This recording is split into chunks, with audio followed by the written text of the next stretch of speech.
vamos a ver este evento histórico, Lucas capítulo 22, versículo 39.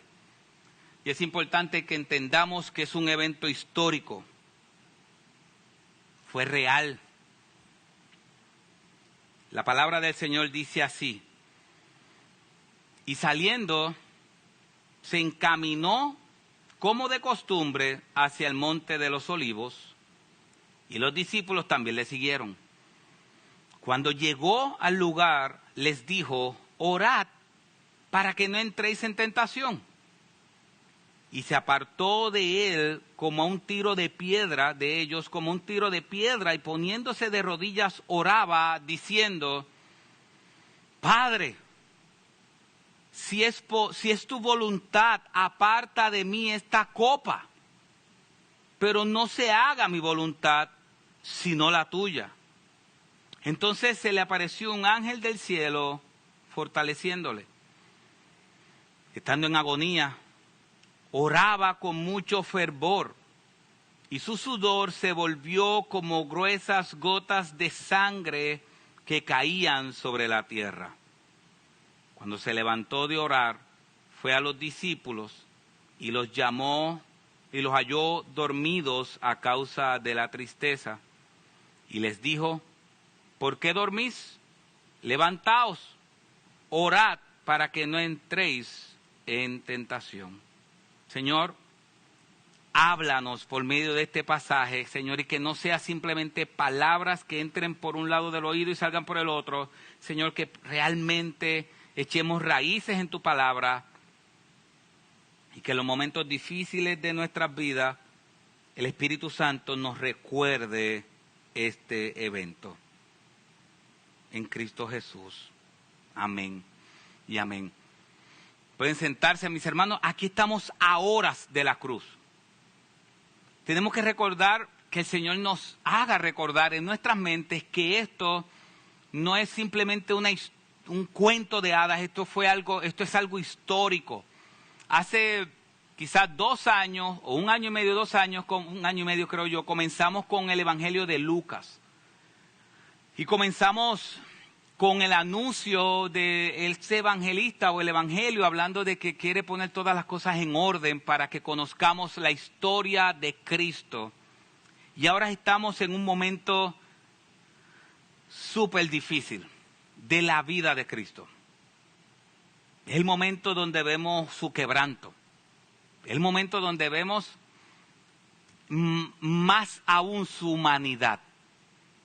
Recordemos en el capítulo 2 de Lucas que dice que él iba creciendo en sabiduría, y hablamos en ese momento que Cristo tiene 2 naturalezas. Tiene 100% Dios y 100% hombre, y como 100% Dios conoce todas las cosas, y como 100% hombre necesitaba crecer en sabiduría. ¿Cómo pueden ser esas 2 cosas posibles? No sabemos. Pero Cristo, como 100% Dios, controlaba todas las cosas, y como 100% hombre, estaba sujeto a tiempo y espacio. Y aquí tenemos delante de nosotros uno de los textos que realmente es súper difícil predicarlo, porque lo que uno tiene deseo es más bien de leerlo y orar dándole gracias a Dios por lo que hizo.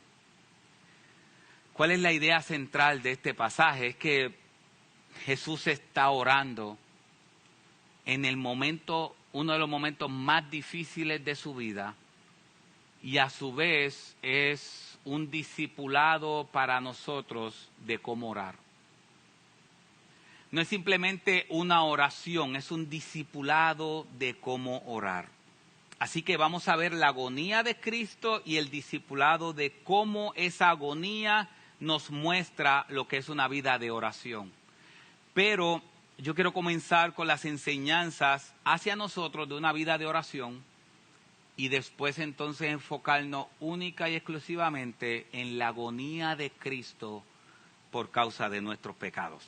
Así que, ¿qué este texto nos enseña? Yo sé que usted está acostumbrado, y usualmente lo hacemos así, vamos la parte teológica y después las aplicaciones, pero esta vez no quiero hacerlo al revés. Quiero las aplicaciones del texto a nosotros y después concentrarnos en esa agonía que vivió nuestro Señor y Salvador Jesucristo.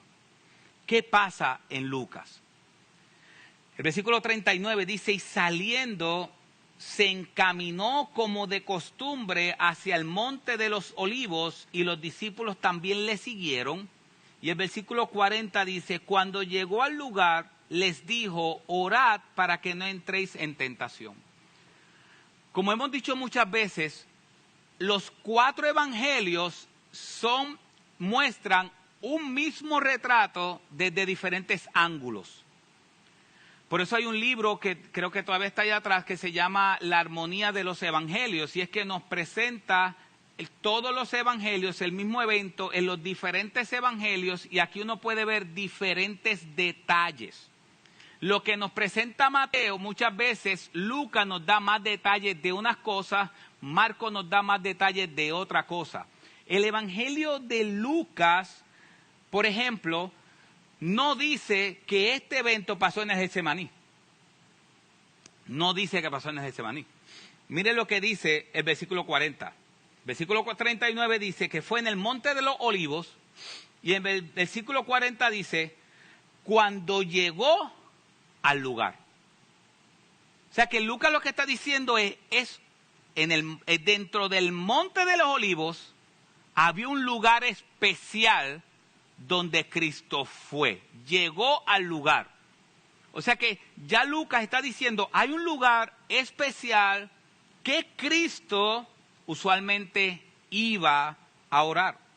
El evangelio de Lucas no presenta lo que presenta el evangelio de Marcos y Mateo. Por ejemplo, el evangelio de Marcos y Mateo dice que Cristo iba con los discípulos, se llevó a 3 aparte.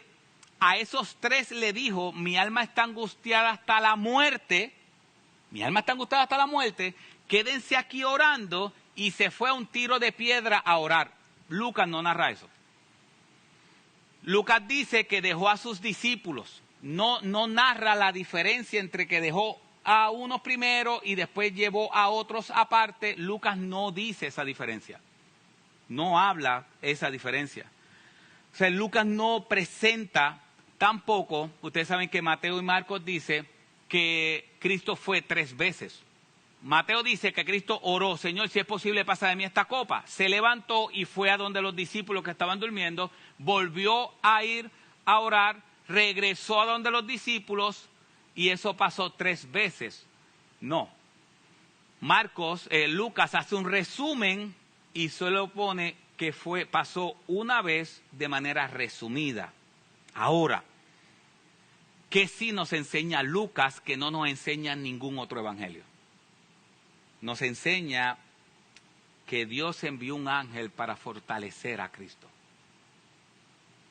Nos enseña que en el momento más difícil de Cristo, hasta ese instante, Dios le envió un ángel para fortalecerlo.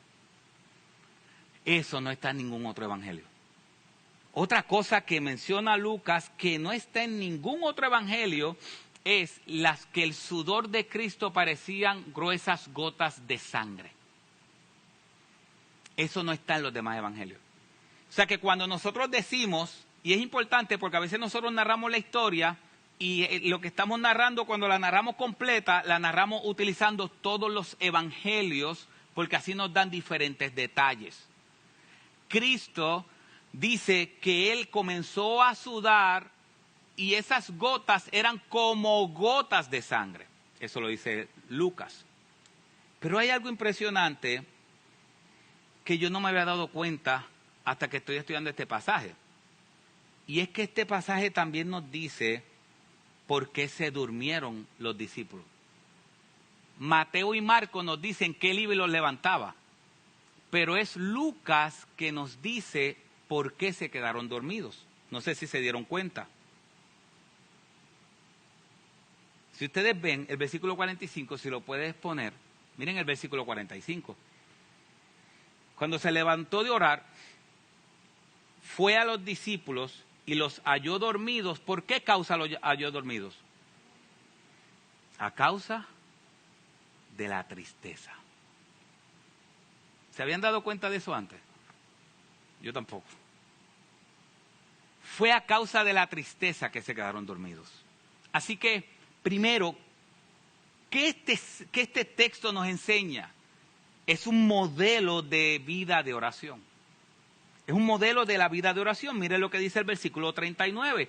Vamos ahora a ver a Cristo como ese modelo que nosotros debemos seguir de oración. Versículo 39 dice, y saliendo se encaminó, y después ¿qué dice?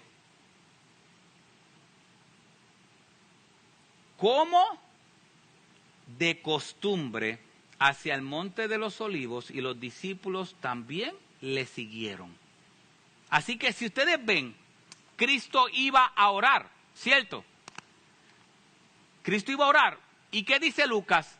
Ese detalle creo que no lo dice los otros evangelios, lo dice Lucas, porque Lucas se enfoca mucho en la vida de oración de Cristo. Dice Lucas que Cristo acostumbraba ¿a qué? Orar. Orar. Para Cristo era una costumbre orar. Entonces nosotros podemos decir, pero Cristo es una costumbre orar. ¿Por qué Cristo oraba si Él es Dios? Mucha gente simplemente dice, sí, para darnos un ejemplo. Yo creo que sí, para darnos un ejemplo, pero recordemos que Cristo también no tan solo es Dios, sino también es 100% hombre. Y dentro de su humanidad, Él necesitaba fortaleza como necesitamos tú y yo. Miren esto, miren esto. ¿Cristo tenía pecado en Él? No. ¿Tenía concupiscencia, tenía deseos de pecar? No, porque él no fue concebido por obra del Espíritu Santo, Él no nació con el deseo de pecar como nosotros. Cristo es perfecto, no tan solo es perfecto, sí, y acostumbraba orar. Imagínense quiénes, nosotros, que nuestra carne nos invita a pecar y que casi siempre andamos en debilidad. Así que Cristo nos está diciendo, si yo 100% Dios y 100% hombre dentro de mi humanidad necesitaba que Dios me sostuviera y por eso oraba de manera acostumbrada, eso nos enseña que nosotros debemos también hacer lo mismo. Versículo 40 y versículo 46, Cristo da una exhortación, que es prácticamente la misma exhortación. Dice el versículo 40, orad para que no entréis en ¿qué? En tentación. Versículo 46, porque dormid, levantaos y orad para que no ¿qué? Entréis en tentación. Si ustedes ven, Cristo está diciendo, la oración viene antes de la tentación. ¿Van viendo lo que Cristo está diciendo? ¿Qué hacemos nosotros usualmente?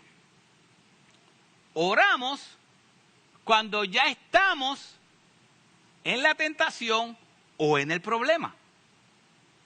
Y Cristo dice, no, ora para que no entres en tentación.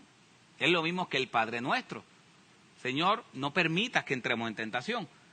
Esa palabra tentación significa un tiempo de prueba que es peligroso. La palabra griega tentación significa un tiempo peligroso. Mis hermanos, hay días que van a ser más peligrosos que otros en la lucha con nuestra carne.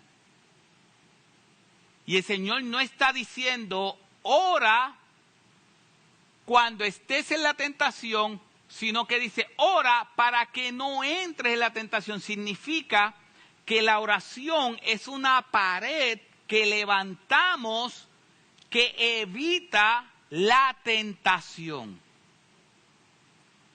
Cuando no tenemos una vida de oración correcta, no tenemos paredes. Y la tentación siempre va a estar ahí. Dios le dijo a Caín, Caín, el pecado siempre va a estar delante de ti, pero tú puedes enseñorearte del pecado. O sea que la oración, en otras palabras, la oración nos ayuda a enseñorearnos del pecado, a enseñorearnos de la tentación. Eso es lo que dice el texto. Así que Cristo está enseñando que en el momento de su mayor agonía, vemos su amor, porque aunque Él esté en una agonía profunda, Él se preocupa por los discípulos. En una agonía profunda, él se está preocupando por los demás. Y le está diciendo, ora para que no entre en tentación. Ahora, ¿cuál era la tentación de los discípulos? ¿Cuál era la tentación? ¿Cuál fue la tentación que Dios le dijo que iba a pasar Pedro? ¿Se acuerdan? Que yo creo que el pastor Jafo la predicó. ¿Cuál fue? Le iba a negar 3 veces. Miren la misericordia de Dios con Pedro. Y también con todos los discípulos, pero miren con Pedro. Se lo dijo en la mesa. Tú me vas a negar. Después le dijo, Satanás me ha pedido, y él dice que no. Después le dice, Satanás me ha pedido para zarandearte. Cuando regrese. No, Pedro en la negación. Después, cuando está en el Getsemaní, Dios mira a Pedro, Jacobo y Juan, los líderes de la iglesia, en aquel tiempo, los mira y le dice, oren para que no entren en tentación. ¿Cuántas veces Dios le está diciendo a Pedro que ore porque va a venir la tentación sobre él? ¿Cuál fue la tentación de los discípulos? Negar a Cristo. Negarlo. Cada uno de ellos lo negó, excepto Juan, que estuvo ahí en la cruz. Pero todos los demás se fueron. Entonces, ¿por qué Cristo cogió a Pedro, a Jacobo y a Juan? Para que vieran este evento. Dice que se fue a un tiro de piedra, como 40 metros. Se entiende que cuando Cristo estaba orando, ellos estaban escuchando lo que Cristo estaba orando. ¿Por qué Pedro? Eventualmente Pedro fue el que narró el Evangelio de Marcos. Porque Juan al final escribió lo que él vio. El primera de Juan dice, y lo que hemos visto, y lo que hemos palpado, y lo que conocemos conforme al verbo de vida, eso le enseñamos. Entonces, estos testigos están viendo a Cristo batallar con una agonía y están también recibiendo una exhortación de parte de Cristo diciendo, oren porque van a tener la tentación de negar a Cristo. Mis hermanos, nosotros estamos viviendo en un sitio que prácticamente la persecución no es tan directa, pero va a llegar el momento donde la persecución va a ser más directa y necesitamos orar para no negar a Cristo. Ahora la manera en cómo negamos a Cristo es viviendo para otras cosas antes que para Él. Pero la oración es importante. Por eso el sábado, y no sabíamos que tenemos este texto, lo hemos anunciado hace tiempo, el tiempo de oración.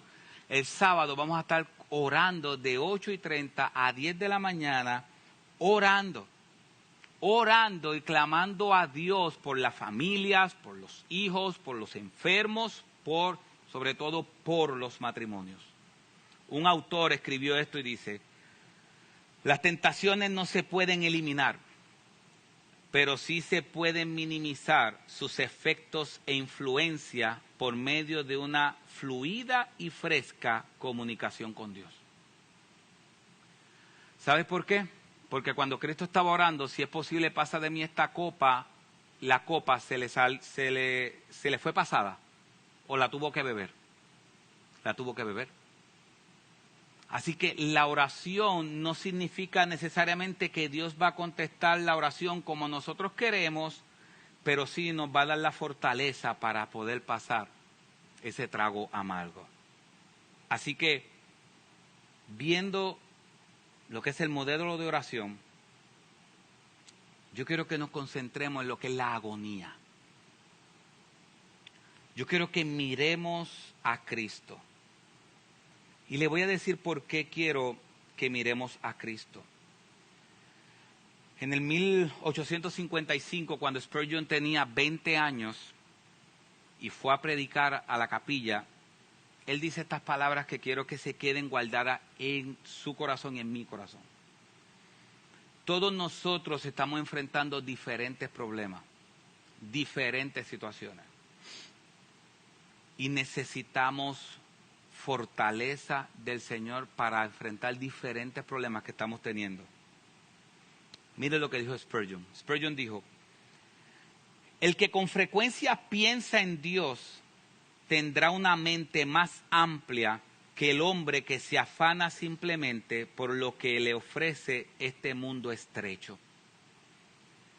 El estudio más excelente para ensanchar el alma es la ciencia de Cristo y este crucificado, y el conocimiento de la deidad en la gloriosa Trinidad.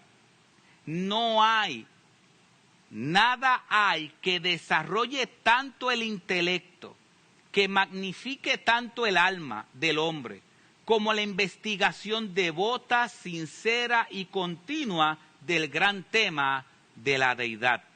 Él dice, además, a la vez que humilla y ensancha, este tema tiene un efecto eminentemente consolador. La contemplación de Cristo proporciona un bálsamo para toda herida. La meditación sobre el Padre proporciona descanso de toda aflicción. Y en la influencia del Espíritu Santo hay bálsamo para toda alma. ¿Quieres liberarte de tu dolor? ¿Quieres ahogar tus preocupaciones?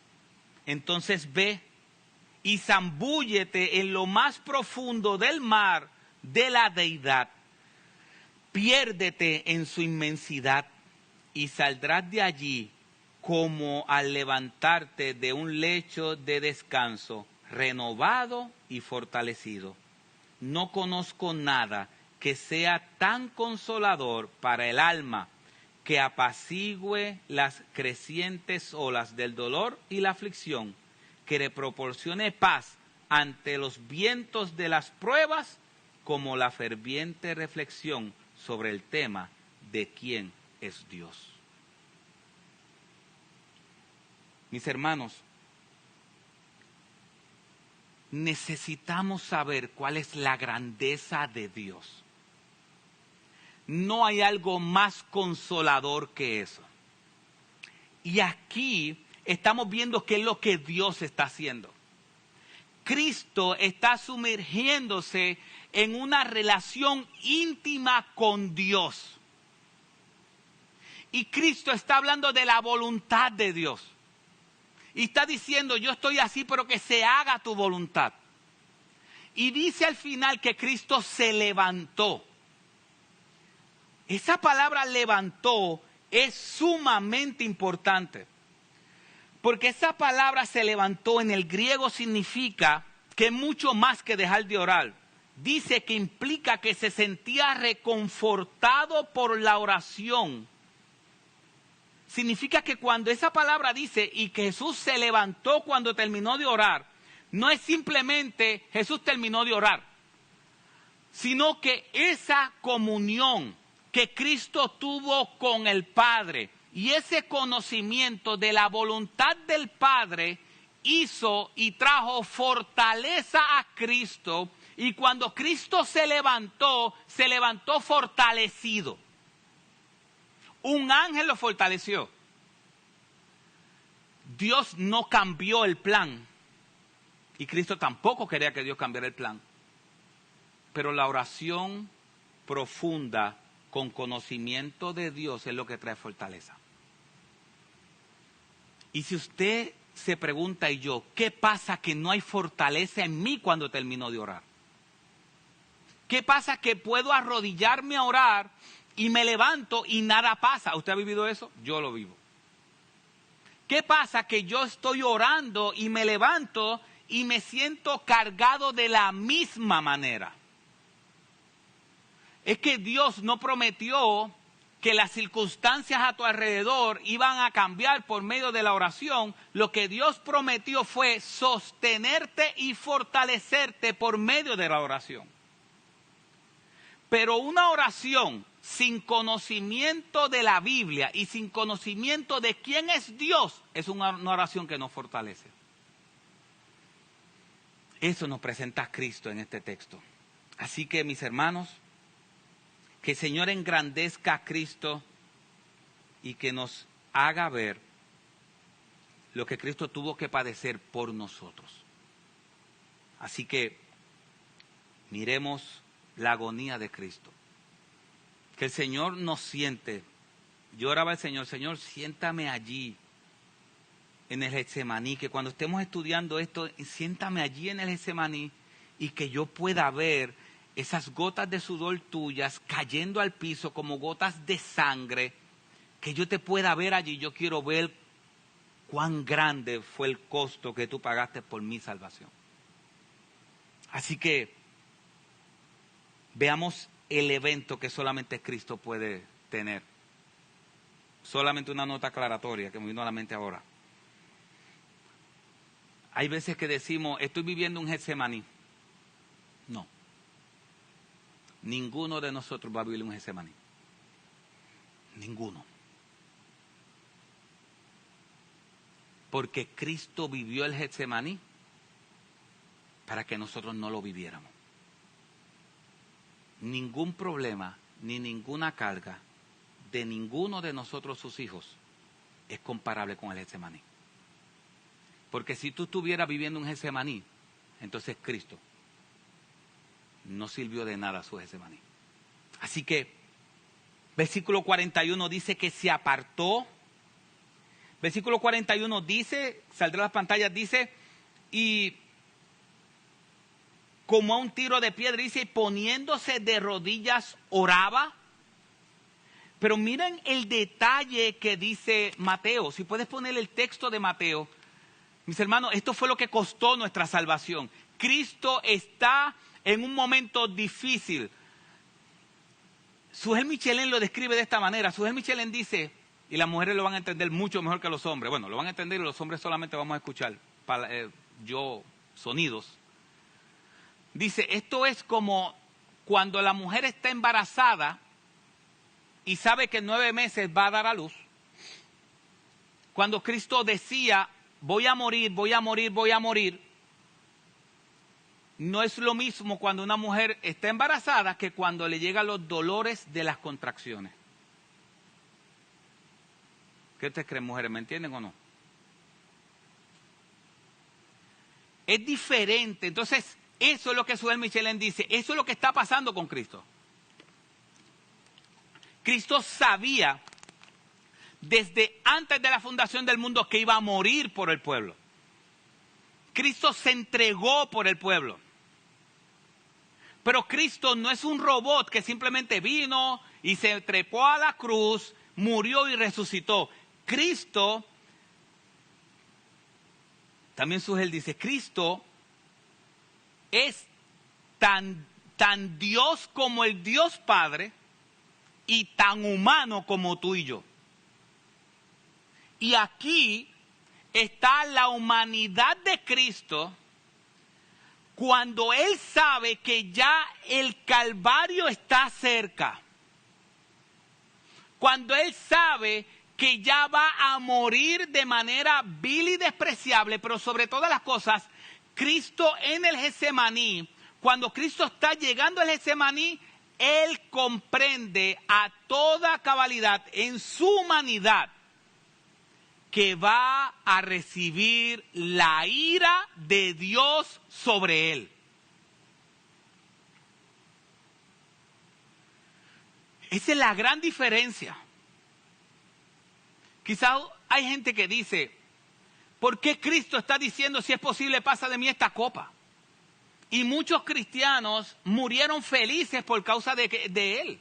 ¿Cómo es que muchos cristianos murieron felices y gozosos por causa de Cristo y enfrentaron la muerte con valor? Y aquel por cual ellos murieron está diciéndole y sufriendo y llorando y botando gotas de sudor como si fueran gotas de sangre. ¿Qué? ¿Por qué? Porque el que muere por causa de Cristo ya ha sido libertado de las consecuencias del pecado, que es la ira de Dios sobre ellos. Cuando Cristo reconoce que la ira de Dios va a caer sobre él, que el abandono de Dios, que todo ese furor de Dios va a caer sobre él, miren lo que dice el Evangelio de Mateo 39. ¿Qué dice? Miren qué gráfico ese texto. Cayó sobre su rostro. Cuando Cristo iba caminando, Lucas dice que cuando llegó al lugar, pero Mateo dice que cuando él iba caminando, es como si él no hubiese podido aguantar el peso de lo que él va a vivir, de recibir toda la ira de Dios y todo el enojo de Dios por el pecado. Él no pudo aguantar en su humanidad ese peso que cayó al piso sobre su rostro. Cayó sobre su rostro. Y dice, Padre mío, Mateo dice, Padre mío, si es posible que pase de mí esta copa, pero no sea como yo quiero, sino como tú quieres. Como tú quieras. En Lucas, el que estamos estudiando, capítulo 22, versículo 42, dice, Padre, si es tu voluntad, aparta de mí esta copa, pero no se haga mi voluntad, sino la tuya. Mis hermanos, Él dice, pasa de mí esta copa. Pero recuerdan que hace varias semanas atrás, cuando estaban en la última cena, ¿recuerdan la última cena? Que Él levantó la copa y dijo, esta es la copa del nuevo pacto en mi sangre. Esta es la copa. Y ahora, cuando está ya en su humanidad, ve lo que Él va a experimentar. Esa copa dice, Señor, si es posible, pasa de mí esta copa. ¿Y qué es la copa? ¿Qué es la copa? Miren todos los pasajes en el Antiguo Testamento que hablan de la copa y todos estos pasajes mencionan a la copa como el juicio de Dios.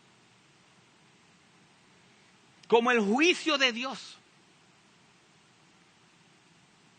O sea que lo que Cristo está pidiendo es que Dios le pase de Él el peso, la angustia, el dolor de lo que implica recibir toda la ira de Dios sobre Él. Cristo no está diciendo, yo no quiero ir a la cruz. Cristo está diciendo, es que lo que estoy padeciendo y lo que estoy sintiendo es demasiado grande. Si es posible, pasa de mí esta sensación que tengo. Isaías 51, solamente citando dos pasajes, dice, Isaías 51, 17 dice, despierta, despierta, levántate, Jerusalén, tú que has bebido de la mano del Señor la copa de su furor, que has bebido el cáliz del vértigo hasta vaciarlo, perdón. Y el versículo 22 de Isaías 51, ustedes saben que Isaías 53 habla de Cristo, está en el mismo contexto del sacrificio de Cristo en la cruz del Calvario. Dice, así dice el Señor tu Dios, que contiende por su pueblo, he aquí, he quitado de tu mano la copa del vértigo, el cáliz de mi furor, nunca más lo beberás. En el contexto de Isaías 53, donde siempre en la cena del Señor lo citamos, que Él cargó nuestros dolores, que cargó nuestro sufrimiento, que Él murió por nosotros. En el contexto del Antiguo Testamento que cita a Cristo muriendo en nuestro lugar, también el Señor le está diciendo, ustedes no van a beber más el furor de mi ira. ¿Por qué nosotros no vamos a beber el furor de su ira? Porque Él la tomó por nosotros.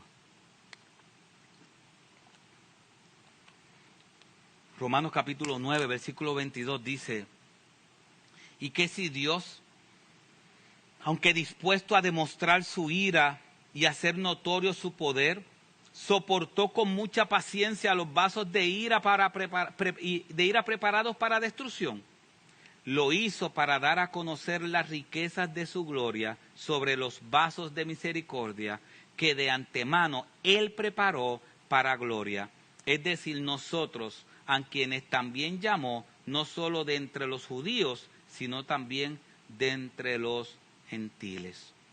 ¿De qué está hablando esa copa? Es la ira de Dios. Ahora, ¿qué significa ira de Dios? No estamos acostumbrados a eso.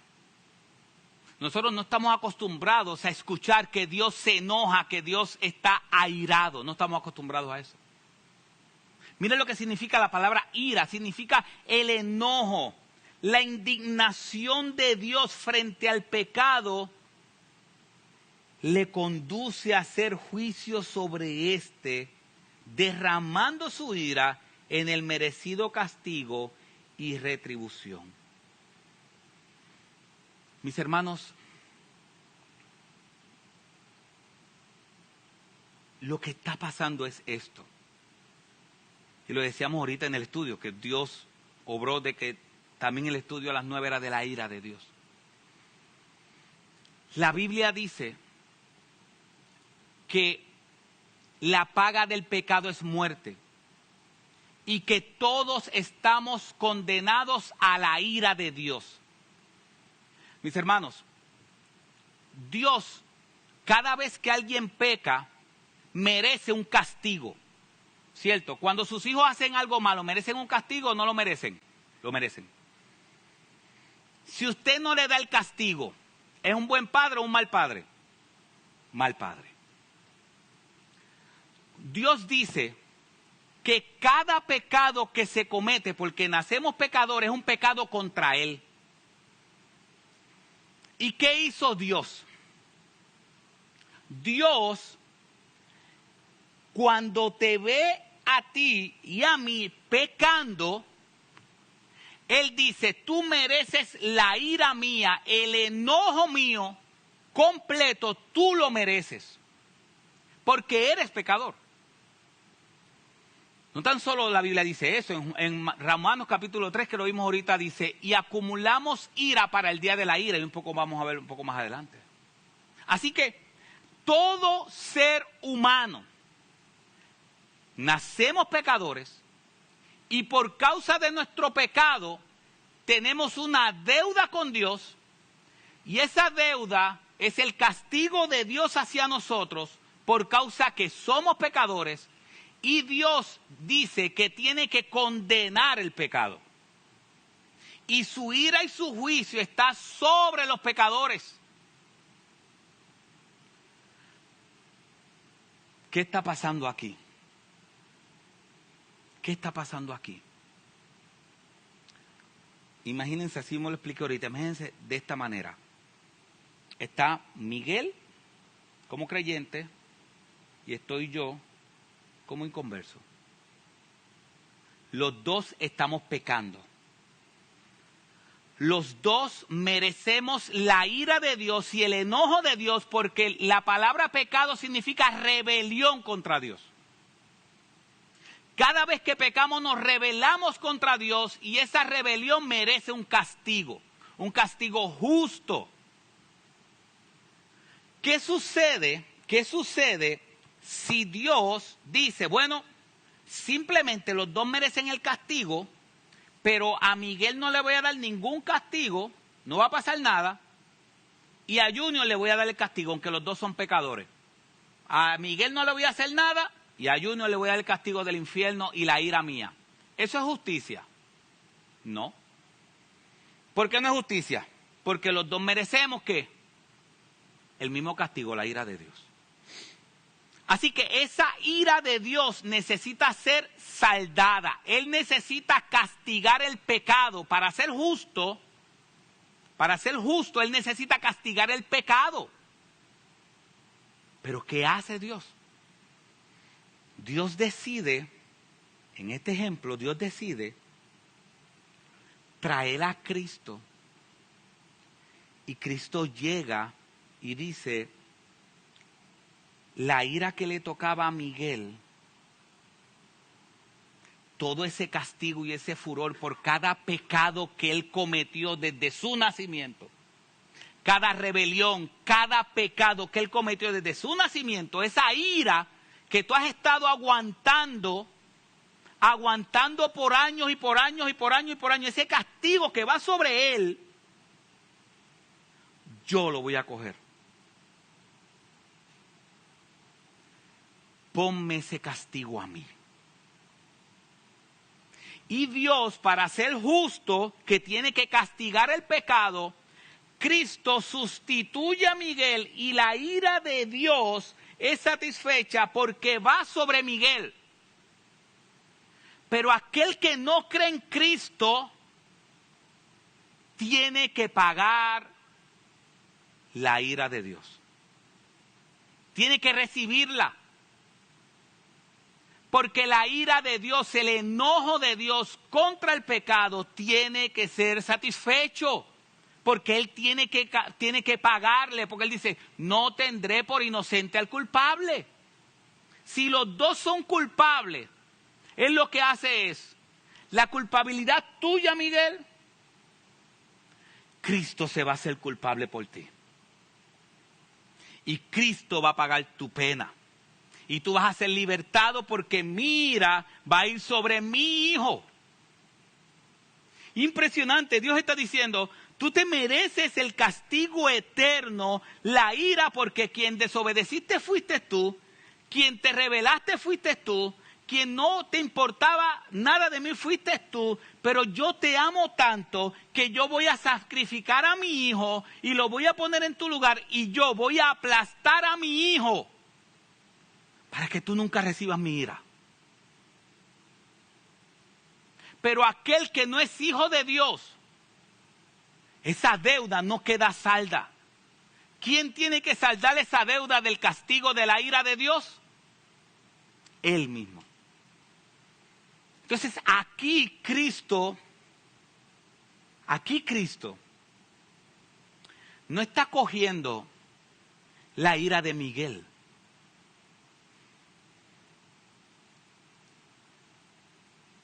Mírelo de esta manera. Cuando Adán pecó, Adán merecía morir, ¿cierto? Dios decidió matar un cordero y vestirlo de pieles. Eso es lo que nosotros vemos en el texto. Pero Adán tiene que morir como quiera, ¿qué usted cree? Sí. ¿Qué hizo Dios? Como Dios no habita en tiempo y espacio, Dios dijo, Cristo va a morir por ti. Así que yo puedo darte misericordia porque mi hijo va a ser el pago de tu deuda. Y Dios fue aguantando su ira por cada pecado de Adán. Y Dios aguantando su ira y dándole misericordia porque esa ira de Él, que es el castigo por el pecado de Adán, iba a ir sobre Cristo. Y como Él no habita en tiempo y espacio, para Él no hay división de día ni de tiempo. Para Él vive un eterno presente. Por eso cuando Dios dice, voy a hacer esto, ya eso está hecho. Aunque nosotros vivimos en tiempo y espacio.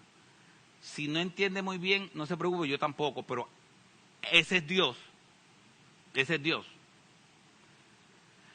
Entonces Dios dice, te voy a dar misericordia, pero es que estoy retrayendo mi ira. Estoy retrayendo mi ira. Pero no tan solo la de Adán, la de Eva,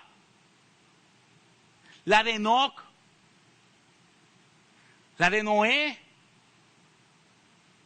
la de todos y cada uno de los creyentes. Hasta el último creyente que creerá antes que Cristo regrese, Dios está aguantando la ira de cada uno de sus pecados. Mis hermanos, ¿cuántos pecados usted cometió hoy? El más santo, Jafo, por ejemplo, 1. ¿Cuántos pecados nosotros cometemos al día? Incontables. Vamos a ponerle, qué sé yo, el más santo, 20. 20. ¿Y cuántos años tiene usted? No tiene que decirlo. 20 al día. Por 365 días. ¿Cuánto es? Mucho. 7.300. Por 48 en tu caso, hay otros que son un poquito más. Ponle por 48. ¿Cuánto es por 48? Un fracatán. ¿Sabes qué? Son tantos números que hasta la calculadora lo de esto. Son un montón. ¿Sabes qué? Cada uno de esos pecados fue acumulando ira y castigo, y castigo, y castigo. ¿Como cuántos creyentes han habido hasta hoy? Desde Adán para acá. ¿Cuánto usted cree? No, ¿cuántos creyentes? Millones. Millares, millones. Sí, porque cuando dice el Apocalipsis que va a ser como la arena en el mar. Millones y millones. ¿Cuántos pecados hay o hubo entre todos esos millones y millones? Millones y millones y millones de pecados. Billones de pecados. Y cada uno de ellos, ¿qué hacía Dios? Aguantando la ira. Y aguantando la ira. Y aguantando el castigo por cada uno de esos pecados. Pero para ser justo, tiene que dar ese castigo de todos los millones y millones de cristianos. ¿Y quién recibió el castigo de la ira de Dios? De todos los pecados, de todos los creyentes, hasta que Cristo venga, que son millones y millones y millones de pecados. ¿Quién recibió ese castigo? Ese que estaba en el Getsemaní hace más de 2000 años atrás. Por eso es que hay una gran diferencia cuando los cristianos enfrentamos la muerte que cuando Cristo la enfrentó. Porque nosotros enfrentamos la muerte por medio de aquel que nos salvó y nos libertó y nos dio la fe y nos dará la fe, pero en el Señor que sí nos dé la fe para sostenernos. Pero Él cargó todas nuestras iniquidades, cada desobediencia, cada rebelión.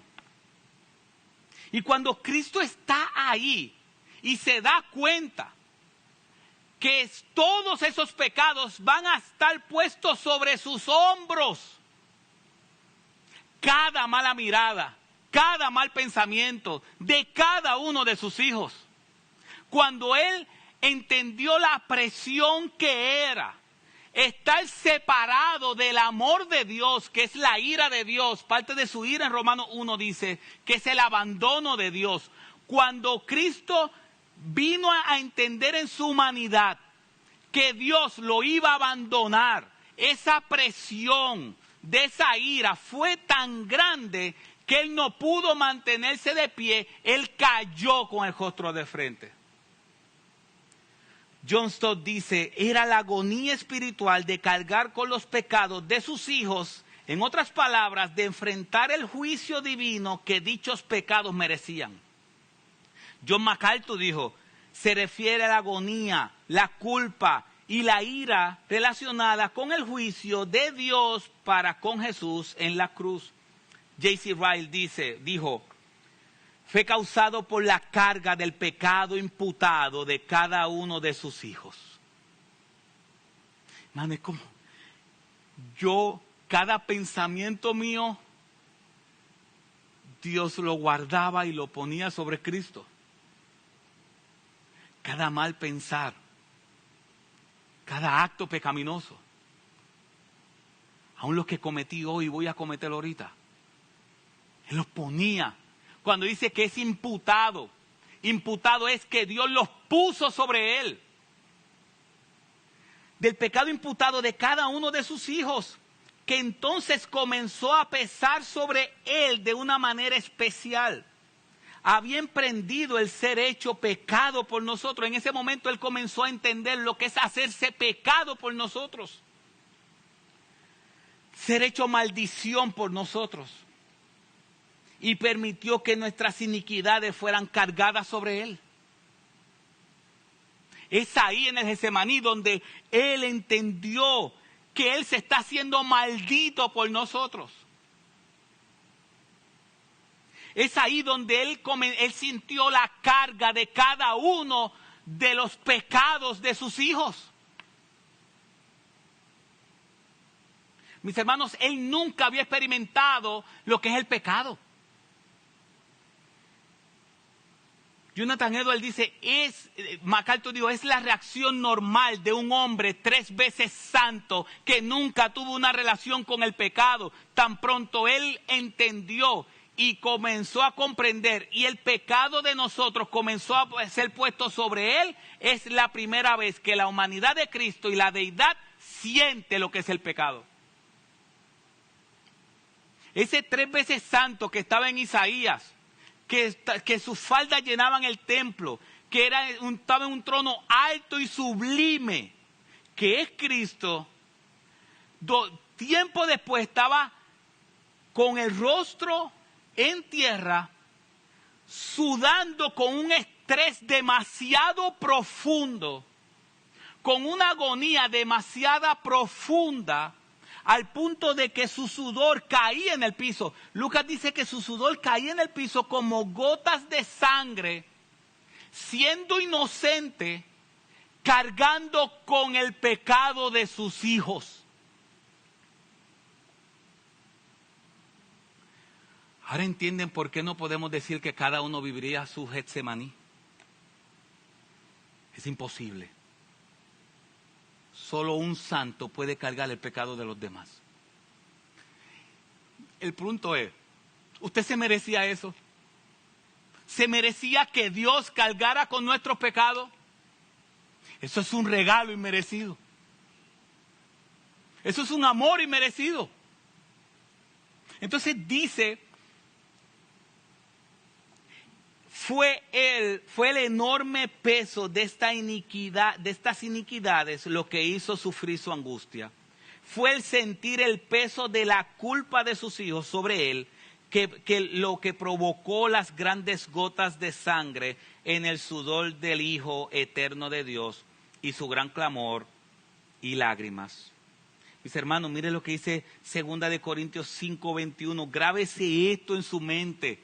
Que en los momentos difíciles de usted, grábese esto en su mente, dice, al que no conoció pecado, le hizo pecado por nosotros para que seamos hechos inocentes de Dios en él.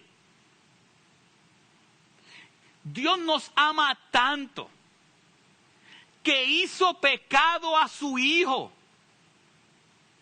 para poder resolver el problema y pagar la deuda que sus hijos tenían que pagar.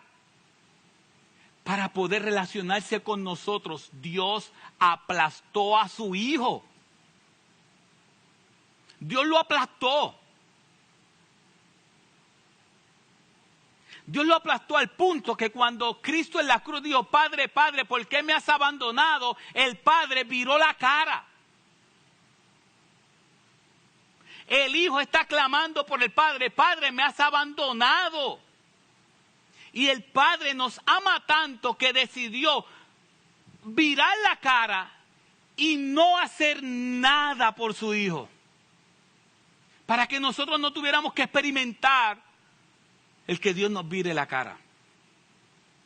Al que no conoció pecado, le hizo pecado por nosotros para que fuéramos hechos justicia de Dios en él. Gálatas 3:13 dice, Cristo nos redimió, nos compró de la maldición de la ley, habiéndose hecho maldición por nosotros, porque escrito está, maldito todo aquel que cuelga en un madero, a fin de que en Cristo Jesús la bendición de Abraham viniera a los gentiles para que recibiéramos la promesa del Espíritu mediante la fe.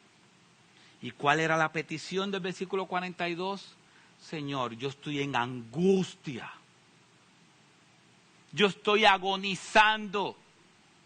Estoy sintiendo el peso, yo santo, estoy sintiendo el peso del pecado de mis hijos. Libérame de esta angustia.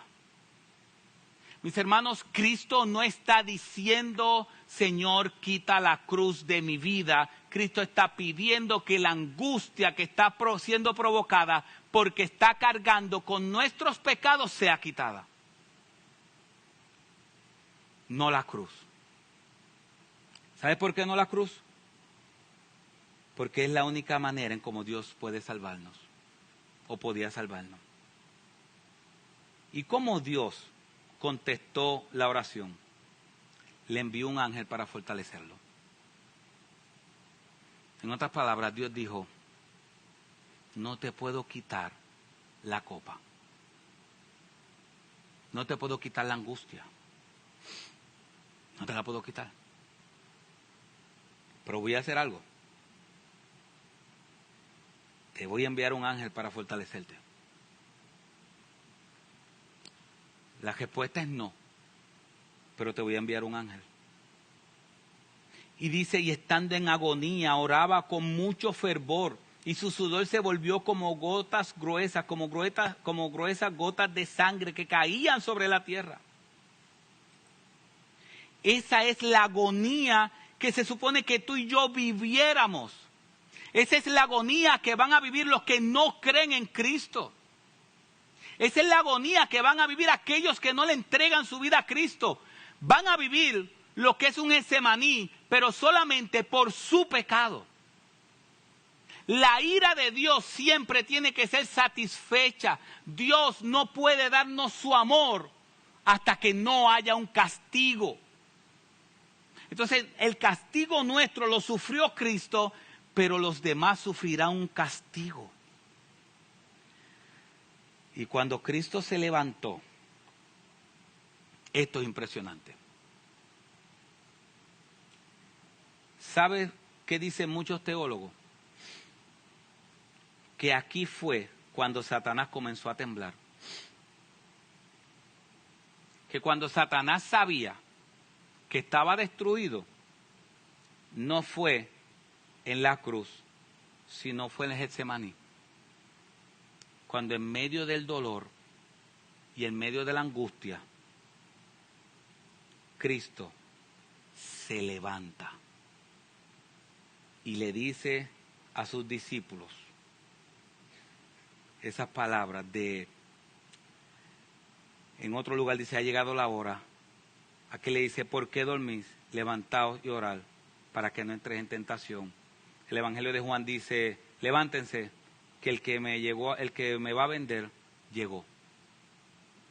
Mis hermanos, Hebreos 5:7 dice, Cristo en los días de su carne, habiendo ofrecido oraciones y súplicas con gran clamor y lágrimas al que podía liberarle de la muerte, fue oído a causa de su temor reverente, y aunque era hijo, aprendió obediencia por lo que padeció, y habiendo sido hecho perfecto, vino a ser fuente de eterna salvación para todos los que le obedecen. Lo que está diciendo el autor de los Hebreos es que Cristo en su humanidad aprendió la obediencia cuando él dijo, Señor, si es posible, pasa de mí esta copa, pero no se haga mi voluntad, sino la tuya. Él dice, ahí Dios lo oyó. Dice que fue oído a causa de su temor reverente. Ese temor reverente que tenía Cristo en el Getsemaní fue oído.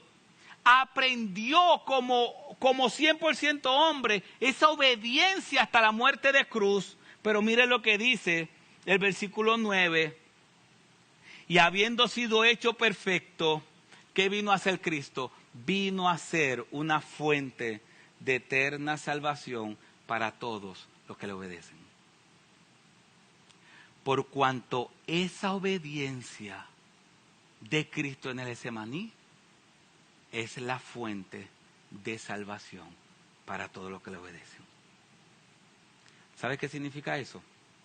Que el que se levantó de ahí, se levantó en victoria. Usted sabe que a veces hay religiones y esto. ¿Qué? ¿Cómo tú estás en victoria? Nosotros estamos en victoria. ¿Por qué? Porque en el momento más difícil de Cristo, en el Getsemaní, Cristo se levantó y fue a la cruz.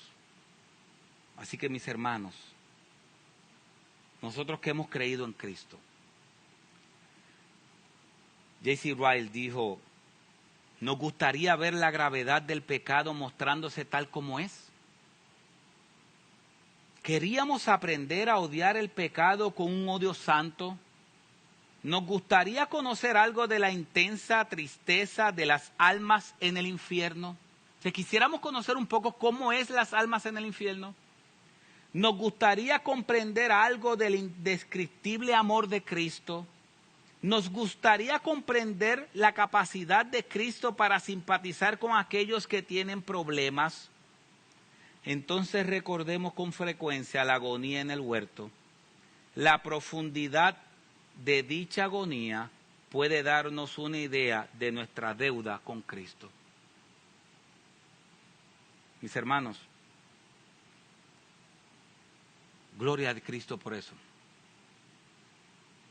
Que Él tomó para sí toda la ira de Dios. Termino hablando, si no eres creyente, si no le has entregado tu vida a Cristo, si no has hecho esa decisión de entregarle tu vida a Cristo. Hay una historia que fue verdadera y es en uno de los parques en Estados Unidos, de estos lugares donde hay muchos animales y todas estas cosas, hubo un gran fuego. Y cuando van los guardabosques mirando después que el fuego pasó, vieron frente a un árbol un pájaro calcinado.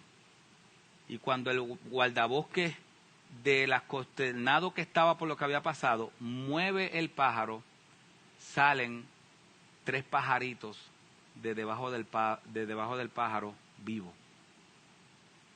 En el momento del fuego, el pájaro cogió a sus hijos y se puso él y recibió el fuego para que sus pájaros no murieran. De una manera muy limitada, y como diríamos nosotros los puertorriqueños, ni aún llegándole a los tobillos, fue un destello de lo que Cristo hizo. En el Getsemaní, todo el furor del fuego de la ira de Dios que iba hacia nosotros, Cristo se puso en medio y recibió toda esa ira para que hoy nosotros no fuéramos abandonados por Dios. Cristo recibió la ira sin misericordia, dijo C.J. Mahaney. Cristo recibió la ira sin misericordia para que nosotros pudiéramos recibir la misericordia sin ira. Cristo fue abandonado por el Padre para el Padre nunca abandonarnos a nosotros. Cristo recibió la agonía intensa para nosotros nunca recibir esa clase de agonía. Mis hermanos, nosotros tenemos que tener la fe de que hemos creído en un Dios grande y poderoso, que estuvo dispuesto a abandonar a su Hijo por amor a nosotros. Pero quiero que sepas que Cristo es el único que te puede libertar de la ira de Dios. Nadie más te puede libertar de la ira de Dios. Por eso es que la salvación no puede ser por obras. No hay obra que alguien pueda hacer que lo liberte de un enojo por el pecado. No hay obras. Quédate con este texto en la mente. Si tú no le has entregado tu vida a Cristo, quédate con este texto en la mente. Romanos 2:5. Mas por causa de tu terquedad y de tu corazón no arrepentido, estáis acumulando ira para ti en el día de la ira y de la revelación del justo juicio de Dios. Si sigues en terquedad, si sigues cerrando tus oídos y no arrepintiéndote y viniendo a Cristo, Él está diciendo, por causa de tu terquedad y de tu corazón que no se arrepiente y se entrega a Dios, estás acumulando ira para ti en el día de la ira y el día de la revelación, justo juicio de Dios. El día que Cristo regrese, nosotros sus hijos estaremos esperándolo con las manos abiertas, porque está regresando nuestro Salvador. No tenemos que tener miedo a que vamos a recibir ninguna ira, porque ya Cristo lo recibió por nosotros. Pero si tú no le has entregado tu vida a Cristo, si tú no te has arrepentido de tus pecados y le has entregado tu vida a Cristo y le has pedido a Cristo que entre a tu vida, que te cambie y no vives para Él, entonces por esa terquedad estás acumulando ira para el día de la ira y el día del juicio de Dios. Así que te invito a creer en Él. ¿Somos creyentes? Esa es nuestra esperanza. No eres creyente, hoy es el día para venir a Cristo. Arrepiéntete de tus pecados y entrégale tu vida a Cristo. No se trata de religiosidad, se trata de Dios. Padre, gracias, Señor. Gracias por la oportunidad que nos diste de tener un pasaje tan hermoso delante de nosotros. Padre, sí, este pasaje tiene que ver con discipulado, enseñándonos a orar y cómo es la oración en un momento de agonía, pero es mucho más que eso. Nos enseña lo que costó nuestra salvación. Padre, que nunca se nos olvide el costo que tú pagaste para que hoy nosotros pudiéramos tener una relación contigo. Padre, tu palabra fue predicada. Que los que tengamos oídos para oír, hayamos escuchado tu santa y bendita palabra.